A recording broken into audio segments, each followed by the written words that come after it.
Radio Forest Podcast. Hey, how's it going? I'm pretty good. How are you? Wendy Dio, I absolutely love you. Well, thank you. So many artists have passed and it's just kind of left in the past. But with you really embracing the Dio legacy, it's great to have these books and these documentaries and now albums coming out. Is it ever hard? I mean, you're not just dealing with the job, you're also dealing with the person you knew on a very personal level. Yeah, it's a bittersweet journey, but I always want to keep Ronnie's music and memory alive, and that's what I try to do all the time. We did the documentary, which took us over 3 years because of the pandemic and stuff, but it actually turned out to be better because we had more time to find things from the archives. And so, and now the Blu-ray and the DVD's out, which I'm very pleased about. And then we got the box set as well, the beautiful vinyl. How do you judge the success of a documentary like that? Now, obviously, it's not going to hit movies, say, like The Avengers or anything like that. But you've got to release. Yeah, the fans are going to pick it up for sure. And we're going to learn a lot of stuff. And an interest in Ronnie is going to peak. So when you release that, like, what's the goal? I would have no idea where to begin, how to judge something like that. Well, we just wanted to do something that showed Ronnie's life, the ups, the downs, and the in-betweens.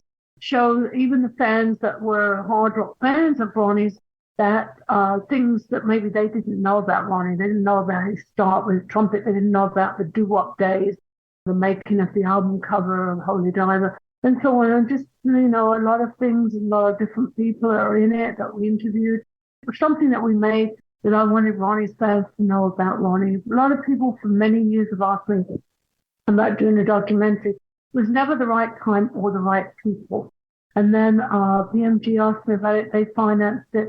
I met with Don and Demian, and they were fantastic guys. I loved them. They knew a lot about Ronnie, and the more I got to know them, the more I liked them, and the more stuff that I gave them, because I'm very protective of Ronnie's stuff.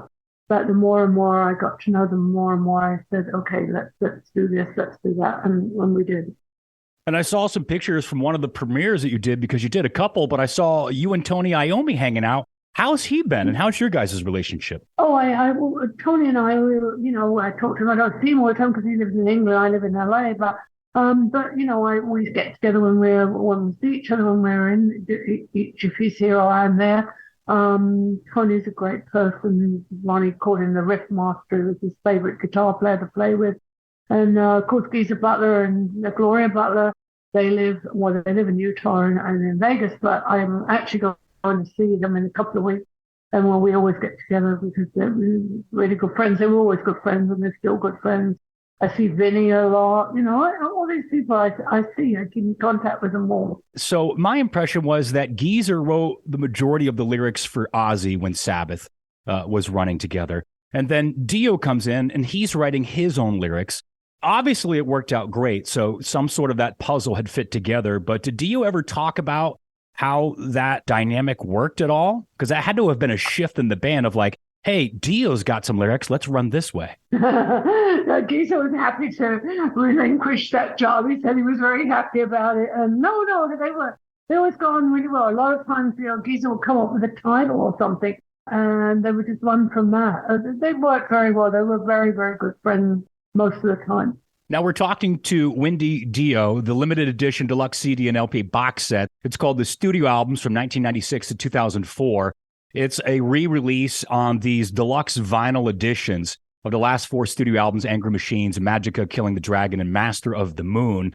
Talk about a little bit of these special vinyls, Wendy. I know there's some like unique looks and styles. Oh, they're beautiful. They're absolutely beautiful. They're all in reds and greens and blues, and they're beautiful colors. Some new great artwork from Mark Sasso on there. You get to see the full album covers as before. And also it's kind of interesting because the albums have got different players on them. Like you've got 3 different guitar players on different albums. You've got Craig Goldie, Tracy G, and you've got Doug Aldrich. One of them has Vinny on it. The rest have Simon on drums. You've got Jeff Pilson's on one of them. Yeah. Jeff Pilson, yeah. And my dear friend, late Jimmy Vane, is on there. It's they're an interesting collection of albums, and I think they were very overlooked at the time they came out, and I'm very happy to see that they're out. One of my favorite tracks is This Is Your Life, which is on the Angry Machines album.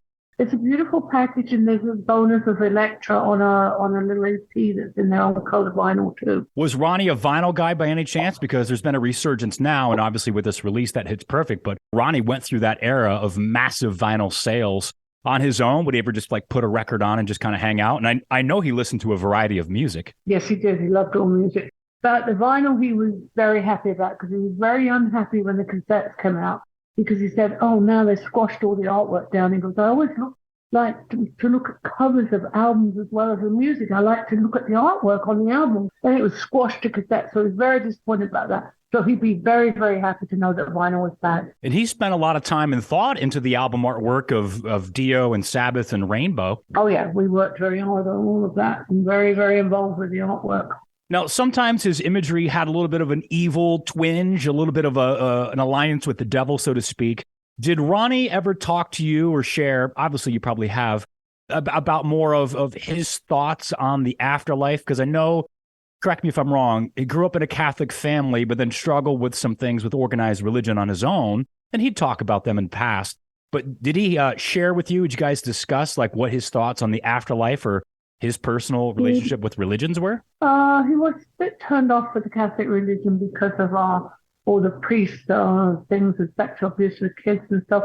He believed in something, an ultimate being, that we didn't know what it was, but he believed in something. A lot of people get things wrong because the album cover, Holy Diver, you've got a monster drowning a priest, so you think there's a bad guy and a good guy. Ronnie's thinking is, never judge a book by a cover. Just because he looks like a monster, does that mean he's a bad guy? Just because he's dressed like a priest, is he a good guy? No. So you've got to look at the person and the look inside their heart, not by the way they dressed or who they were. Now, on one of these albums in 2002, Killing the Dragon, there's the song Push, and Tenacious D is in the intro of that video of the song. And a couple of years later, Ronnie would be on Pick of Destiny. How did their relationship form? Because it seemed more like a buddy friendship instead of just like a business deal. It seemed like Jack Black and Ronnie really got along a lot. They really got along. Jack was a great fan of Ronnie's, and Jack has a great voice, actually, too. And, you know, they just got on really well. They started off with an album that they had called Pass the Torch, song. And it was supposed to be about Ronnie, and everybody's like, oh, God, I don't Ronnie can listen to that. And Ronnie listened to it and said, that's fun. I like it. I don't want to meet this guy. And so he did, and they did Push, the video, and then they became really, really good friends. And then Jack asked him to be in the movie, and Jack comes whenever he can to our bowling, our charity bowl. Whenever he's not working, he's always there bowling with us on the charity bowl, which raises money for cancer. Yeah, that bowling charity is coming up this year, right? Any guests you know off the top of your head that are showing up this year at the Bowling for Ronnie? It's the 16th of November at Pins in LA, and Jack will be there if he's not working. Eddie Trump's Dave Gore, so I don't know if he'll be there.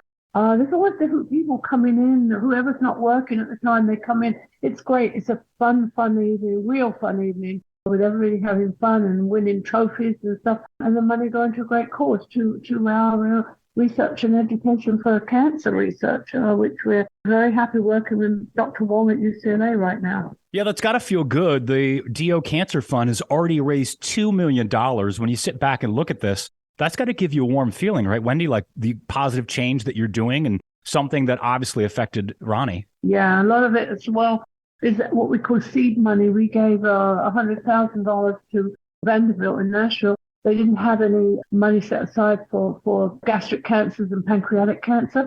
And because we gave $100,000, someone else gave $500,000, and then the government gave me $11 million grant. So we kind of try to do seed money. You know, we've actually raised more, like $3 million now. And we just give it to different people, different working. Right now, Dr. White at UCLA is working on saliva tests to find early detection. So we've been very, very busy with that, and we're very happy with the money where it goes to. You not only managed him, but you guys were married for years, and you'd split a few times, but always get back together. I know this is like a quick not a question you can answer quickly, but just curious, how would you drift apart, and how would the reconciliation start? Would it be you're working together anyway, so you're still talking, or would there ever be I haven't talked to him for a week? No, we talked all the time. Even when we were not living together, we would talk every day. With the music, we always. That was my life. That was Ronnie's life. It's Ronnie's career. It's just very hard to be married to a musician and be managing him and everything. So, you know, a lot of times things that go, and I'm a control freak. He's a control freak.